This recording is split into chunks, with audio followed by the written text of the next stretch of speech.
My preferred medium for painting buildings and people and pets is watercolors because you do not lose your lines as easily as you do with acrylics.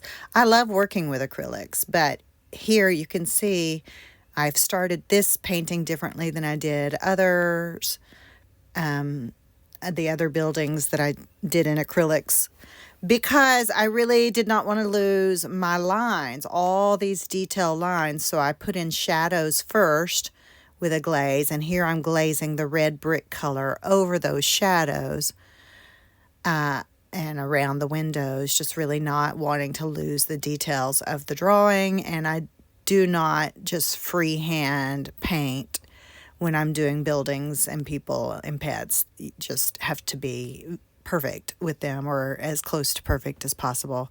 You can see my method. I often flip the board around and paint upside down or on the side, whichever way gets my hand down on some dry surface so that I can work. And I work my way from the back to the front in general.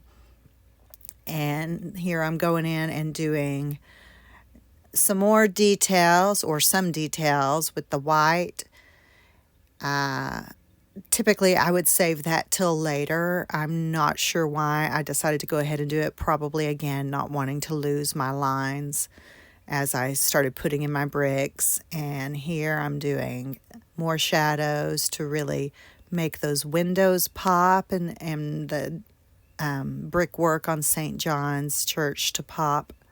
It's a very fancy building. Lots and lots of details there. A little bit of shading under the curb really helps that become three-dimensional. It's the shading that makes the two-dimensional look three-dimensional. And then here I'm doing extra shading just to help really emphasize all the angles of this church. You'll notice I like to have the sunlight falling on the main door of whatever building I'm painting. I feel like that's welcoming. So I always either get a picture with the shadows going that way, or I make it up.